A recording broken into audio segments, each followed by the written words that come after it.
Estados Unidos asegura que el ataque contra los Altos del Golán sí fue ordenado por Hezbollah. La organización islamista niega su implicación en el bombardeo que este sábado dejó al menos 12 menores muertos en los territorios controlados por Israel.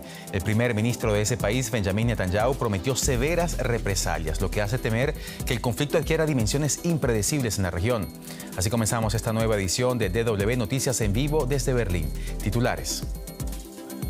Israel asegura que Hezbollah cruzó todas las líneas rojas al disparar contra civiles en los Altos del Golán y promete que golpeará con fuerza al enemigo. Ante estas amenazas, el grupo islamista evocó posiciones en el Líbano, pero mantiene que no es responsable del ataque.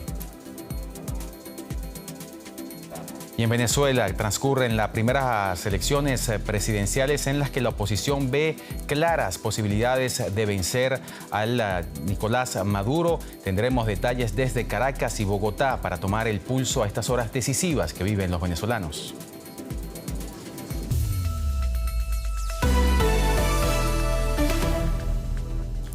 Soy Johan Ramírez, bienvenidos al programa. El Gabinete de Seguridad de Israel se ha reunido en medio del creciente temor ante una escalada del conflicto en la frontera entre Israel y Líbano. El primer ministro de Israel, Benjamin Netanyahu, convocó a una reunión para debatir la ampliación de su respuesta al ataque con cohetes de este sábado en los Altos del Golán ocupados por Israel. Israel culpa a Hezbollah del ataque y ha prometido tomar represalias, pero el grupo militante respaldado por Irán niega cualquier responsabilidad. Miles de personas participan en el cortejo fúnebre en Magdal Shams. El ataque con cohete que mató a 12 jóvenes en un campo de fútbol fue el más mortífero en la zona desde el 7 de octubre.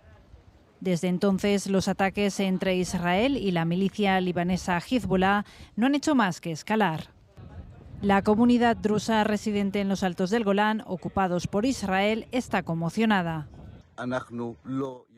No valemos más que los niños a los que matan en cualquier otra parte del país o que los niños inocentes a los que matan en el sur del Líbano o en Gaza. La vida de nuestros hijos no es más valiosa que la suya. Somos seres humanos. Vivimos nuestras vidas en paz. Urge firmar un acuerdo y parar esta maldita guerra. Queremos vivir, no queremos morir. Hezbollah admitió haber lanzado un cohete contra un objetivo militar israelí en el Golán, pero no el que cayó en el campo de fútbol, causando 12 muertos. Israel asegura tener pruebas de lo contrario. Ha sido un misil de Hezbollah. Quien quiera que dispare misiles como estos contra una zona urbana quiere matar civiles, quiere matar niños. El ejército israelí reaccionó horas después. Estas imágenes muestran bombardeos contra posiciones de Hezbollah en el sur y en el centro del Líbano. Estamos aumentando significativamente nuestra capacidad militar para la próxima fase de los combates en el norte, al mismo tiempo que luchamos en Gaza. Además, podemos atacar a mucha distancia de Israel. Habrá más desafíos, aumentaremos nuestra capacidad militar y actuaremos con contundencia cuando sea necesario. El Líbano ha advertido que un ataque significativo por parte de Israel desataría una guerra regional. Y cambiamos de tema. En Moscú, Vladimir Putin advirtió a Estados Unidos que Rusia desplegará misiles de largo alcance si la Casa Blanca confirma su intención de hacer lo propio en Alemania a partir de 2026. Con un alcance de hasta 5.500 kilómetros, este armamento fue prohibido por el Tratado sobre Fuerzas Nucleares de Rango Intermedio firmado entre Estados Unidos y la entonces Unión Soviética. Pero en 2019, en medio de acusaciones recíprocas de no respetar el acuerdo, ambos países dejaron de suscribirlo. Y ahora, tras la alianza entre Berlín y Washington, el Kremlin advirtió que las capitales europeas podrían ser blancos legítimos para Rusia. Tiempo de dar ahora un vistazo a otros temas que también son noticia en el mundo hoy, 28 de julio.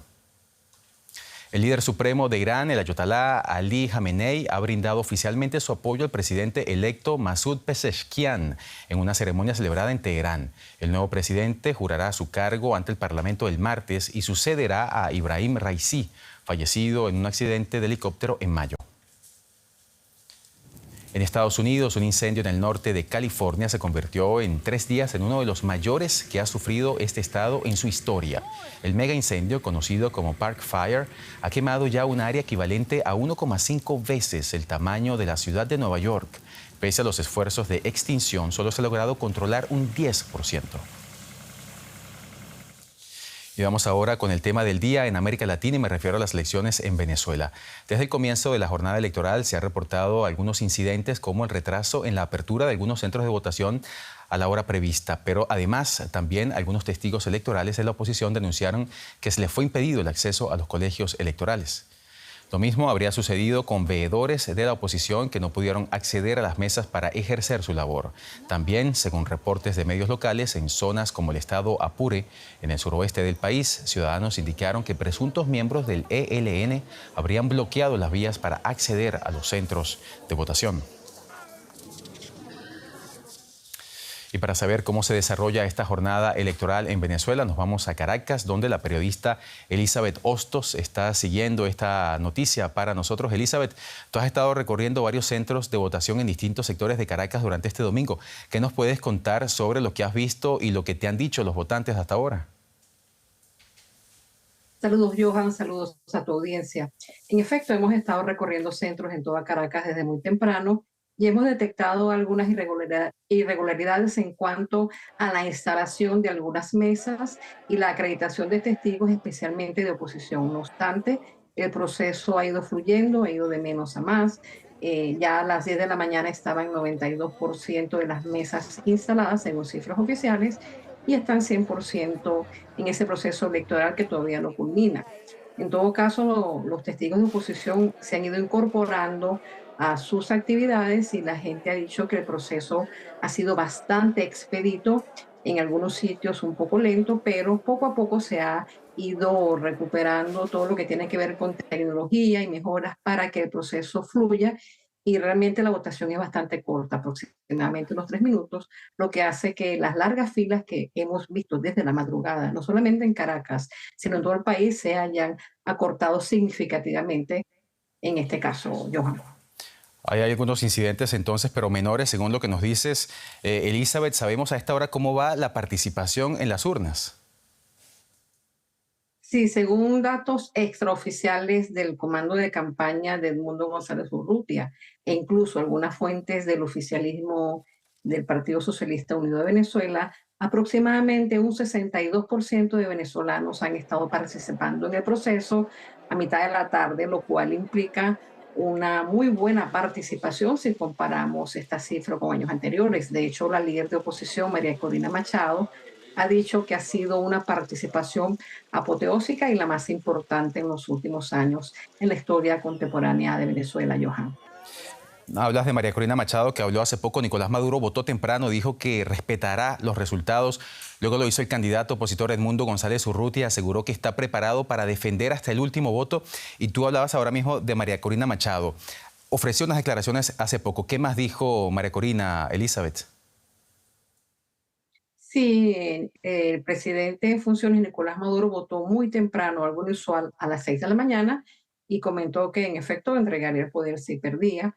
El candidato Edmundo González Urrutia dio un mensaje a las Fuerzas Armadas de Venezuela en donde nos exhortaba a respetar los resultados y María Corina Machado en efecto señalaba que la participación había sido apoteósica y que está a la expectativa de que se respete la voluntad del pueblo de Venezuela y abogó porque las dificultades que se han presentado en el desarrollo del proceso sean solventadas. Hay algunas dudas en relación con algún movimiento en otras ciudades, en otros estados, pero normalmente en este caso el proceso se ha desarrollado con bastante tranquilidad y esperemos que sea así en beneficio de los venezolanos y del sistema democrático, que se respete la voluntad del pueblo venezolano, por supuesto, Johan. Jornada electoral clave en Venezuela, gran expectativa porque la oposición pueda vencer al chavismo. Este domingo lo conversábamos con la periodista Elizabeth Hostos desde Caracas. Muchas gracias, Elizabeth, y hasta pronto. Gracias a ustedes, siempre a la orden en Caracas. Y seguimos analizando este día electoral en Venezuela y para hacerlo nos vamos ahora a Bogotá para conversar con Ronald Rodríguez. Él es director del Observatorio Venezuela de la Universidad del Rosario en Colombia. Nos acompaña desde Bogotá. Bienvenido al programa, señor Rodríguez. Las encuestas dan una amplia ventaja al candidato opositor Edmundo González Urrutia y eso hace que haya un gran optimismo entre quienes quieren un cambio político en Venezuela. ¿Cree usted en esas encuestas y considera fundado ese optimismo opositor? Sí, Johan, las encuestas que se han venido realizando muestran que la mayoría de los venezolanos quieren un cambio en el país. Sin embargo, no podemos escatimar que el régimen venezolano va a implementar toda la dinámica para bloquear el voto de los opositores. Ya ha logrado que 4,5 millones de venezolanos que tenían derecho a votar en el exterior solo lo puedan hacer poco más de 69,000. Esto es una disminución sustancial que hace que el voto de la oposición disminuya. A ello tenemos que sumar los cambios en los centros de votación, algunos espacios en los cuales se hostiga al elector, se le constriña el voto para tratar de generar un número de caída, sobre todo en los electores opositores.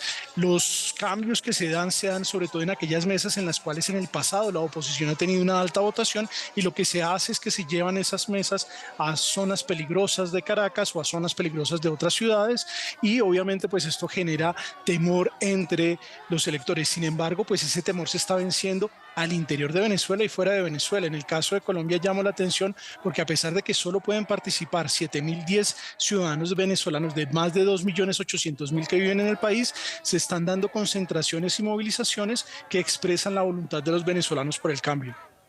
Señor Rodríguez, vuelvo con el tema de las encuestas, porque es que incluso las más moderadas le dan hasta 20 puntos de ventaja al candidato opositor, otras le dan hasta 47 puntos de ventaja.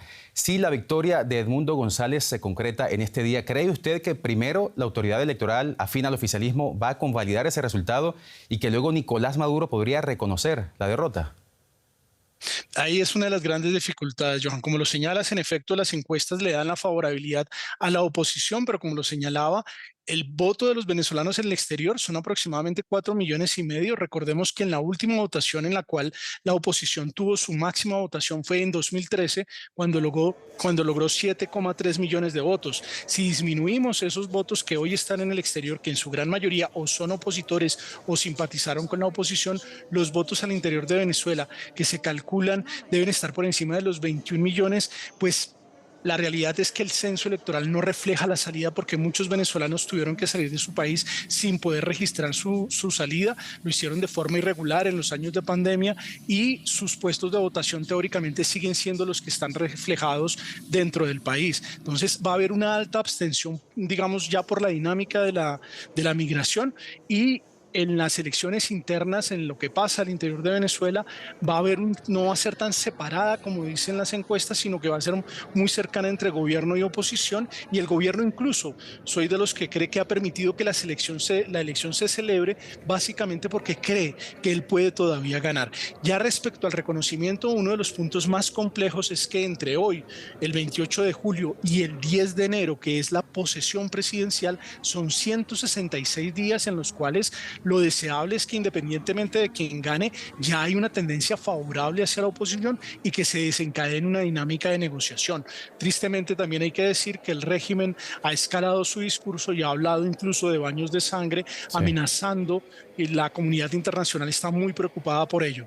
Y justamente si estas elecciones entonces no dan paso a una transición de poder en Venezuela pacífica, ordenada y democrática, ¿qué otras opciones le quedan entonces a la oposición? Brevemente, señor Rodríguez, por favor. Yo creo que la única salida realmente es la salida negociada. Venezuela es un país que vive en un conflicto político, no podemos permitir que llegue a un conflicto armado. De hecho, el presidente de Brasil, el presidente de Colombia y el presidente de México tienen que presionar al régimen autoritario de Nicolás Maduro para que acepte los resultados. A la democracia de izquierda le quedaría muy mal apoyar al autoritarismo de izquierda y es importante que la presión internacional de países que tienen diálogo con el régimen se ponga en práctica. Día clave en Venezuela, elecciones presidenciales. Las conversábamos con Ronald Rodríguez, director del Observatorio Venezuela de la Universidad del Rosario en Colombia. Muchas gracias, señor Rodríguez, y hasta la próxima. Johan, muchas gracias por la invitación. Y así llegamos al final de esta edición de DW Noticias en vivo desde Berlín, desde donde quiera que nos hayan seguido. Gracias por su sintonía. Soy Johan Ramírez. Hasta pronto.